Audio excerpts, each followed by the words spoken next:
right, why don't we get started here? Chapter 1, Lesson 6. Today we're going to talk about scientific notation. Scientific notation. So, key concept. Again, we know it's a key concept because there's a big box that says key concept. So, scientific notation is when a number is written as the product of a factor and an integer power of 10. The factor must be greater than or equal to 1 and less than 10.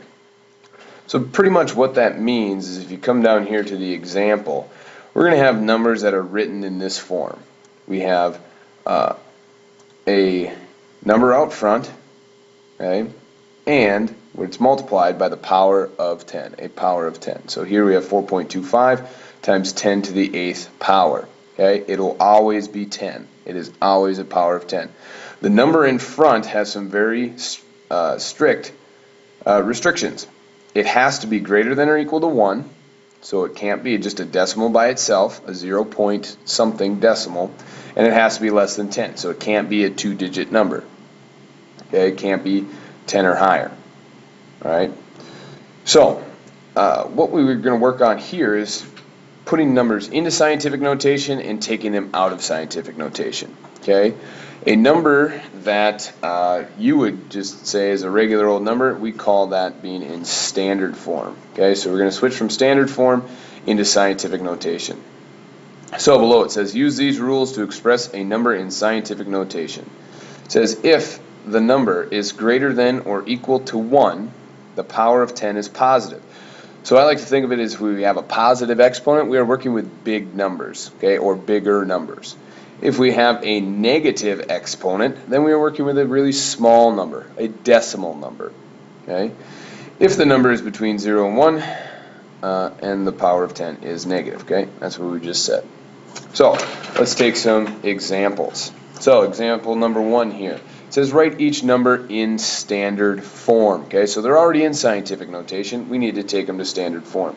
Here's what we do. We're going to rewrite the 5.34. Now, I have 10 to the 4th, okay? This is a positive exponent, so I know I'm dealing with a big number. I'm going to move my decimal point 4 places, okay? Since it's positive, I know I have a big number. I need to make this number bigger. So I'm going to move 4 places to the right. 1, 2, 3, 4. Now, these empty spaces here are going to get filled with zeros.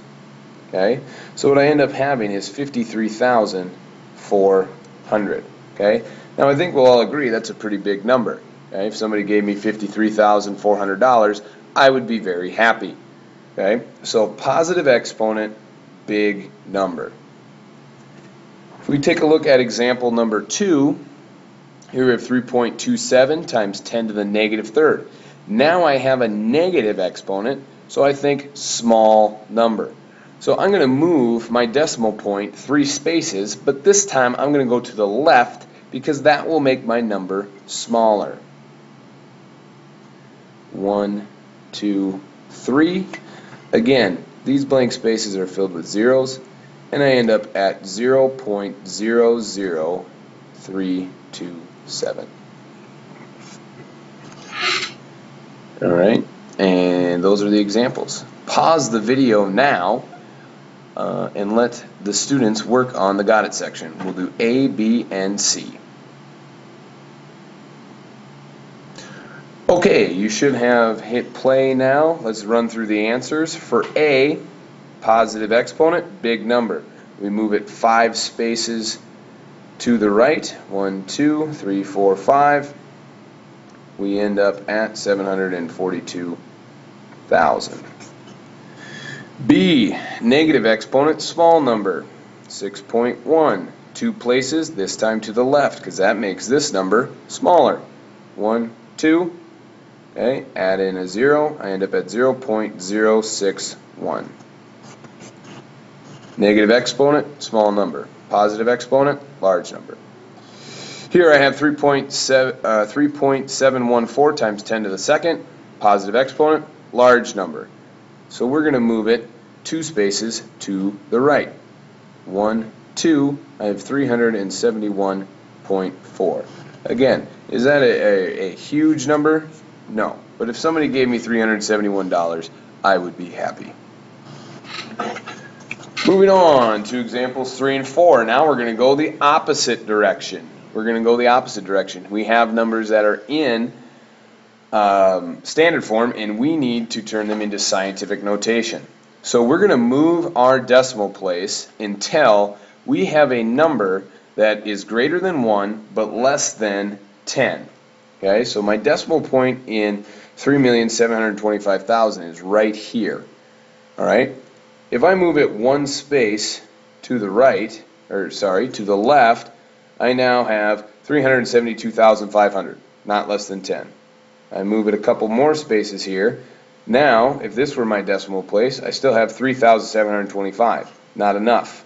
A couple more, I'm at 37.25. That's still bigger than 10. Right? But if I move it one more space, okay, my decimal point is now in between the 3 and the 7.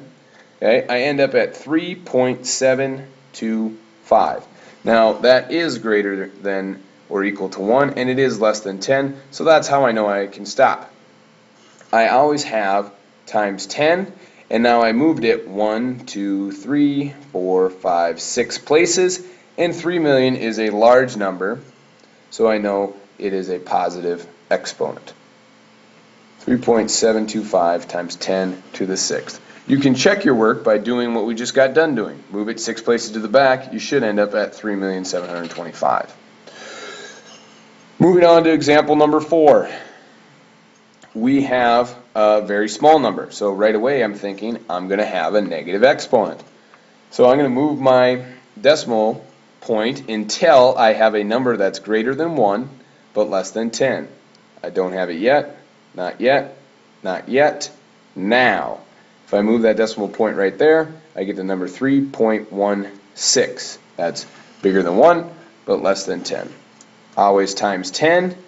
And how many places did I move it? 1, 2, 3, 4. It's a small number, so it is negative 4. Okay. Go ahead and pause the video now, and you can work on D, E, and F. D, E, and F. And you should be back from the video, and let's go through the answers here. So here is my decimal point. I move it 1, 2, 3, 4, 5, 6, 7 places to the right. 1.414 times 10 to the 7th. It's positive because it's a big number. E. I move my decimal point 1, 2, 3 places to the right. I have 8.76 times 10 to the 1, 2, 3, and this is a small number, 0.0087, so that's a negative 3. Again, you can check it by going right back to where you started from. F, this one's pretty simple. I only move it one space. Okay, I moved it 1 to the right, so I end up at 1.141. Times 10, now 0.114 is still a pretty small number. Okay, 0.114 is a small number, so this would be a negative 1 as an exponent. Moving on here to example number 5. Example number 5, it says refer to the table at the right. Order the countries according to the amount of money visitors spent in the United States from greatest to least. So, here is a common misconception. People will look at the number out front and think that is the biggest. Okay, since it's 7.15, so that one's the biggest. That is false. What we want to do is look at the exponent. Okay, the largest exponent will tell us the largest number. So right away we see Canada and the United Kingdom. They both have 10 to the 7th. So we know these two are going to be the biggest two. But since they're tied, now we have to look at the number out front. Which one is the biggest? Well, that's the United Kingdom. So in order from greatest to least, United Kingdom first. Then, obviously, Canada is next. Okay, so now 3 and 4, they're both tied with 10 to the 6th. Which one's bigger out of the two? Well, now we compare the number out front.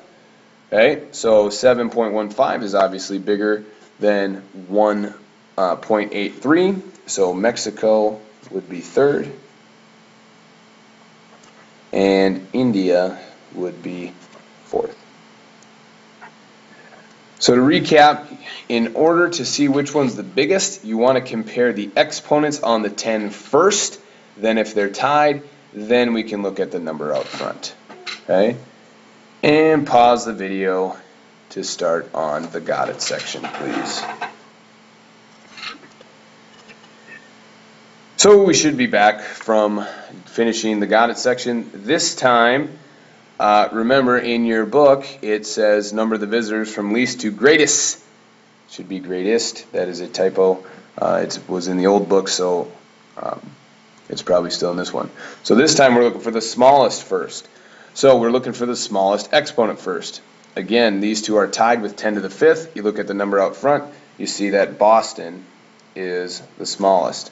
Then after that is DC, Washington, D.C. So then you go to the sixes, the 10 to the 6th power, compare these exponents, they are tied. Which one is smallest? Vegas, okay, Las Vegas, and then Los Angeles. So again, start with the exponents, then compare the numbers out front. Okay. Also, be sure to read the problem. Make sure you're doing it correctly. If it says least to greatest, go least to greatest. If it says greatest to least, go greatest to least. All right. And lastly here, example number 6. It says, if you could walk at a rate of 2 meters per second, it would take you 1.92 times 10 to the 8 seconds to walk to the moon. Is it more appropriate to report this time as 1.92 times 10 to the 8 seconds or 6.09 years? And explain your reasoning. Well, I think it's pretty obvious here. Your common sense is going to tell you to go 6.09 years. And the reason is, when we say things like this, we're trying to communicate a message to people.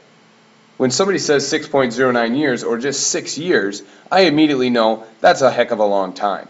If somebody walked up to me and said 1.92 seconds or 1.92 times 10 to the 8 seconds, I really don't have an idea right off of hand how much that is. I would have to go through and convert it into hours and weeks and months and then finally years before I really understood about how long that was. Okay? So when we're trying to pick a unit, we want to pick a unit that is the easiest to understand and the easiest to communicate. In this case, it would be 6.09 years. Okay? Now, on this example, I didn't write anything down, I just spoke. Okay? On your homework, when it says explain your reasoning, I want you to write sentences. Okay? Probably more than one, and make sure you adhere to the writing expectations on the board. So you can pause the video and work on the got it section, or you can probably just have a class discussion about it. Okay? So in an ocean, the seafloor moves 475 kilometers over 65 million years. Is it more appropriate to report that rate as 7.31 times 10 to the negative 5th kilometer per year or 7.31 centimeters per year? And explain your reasoning. Again, pretty obvious, we want to go 7.31 centimeters. Why? Because it's easy to understand. Okay? People understand what 7.31 centimeters is, or they have a good idea. 7.31 times 10 to the negative 5th kilometer, I don't have a clue what that is. Okay? So 7.31 centimeters should be the right answer. Okay, that is it for the lesson. You have the remainder of the class to work on the assignment. It is on page 55. Okay, the red assignment is 1 through 9 and 12. The yellow assignment is 1 through 11 odd, then 12, 13, 18, and 21.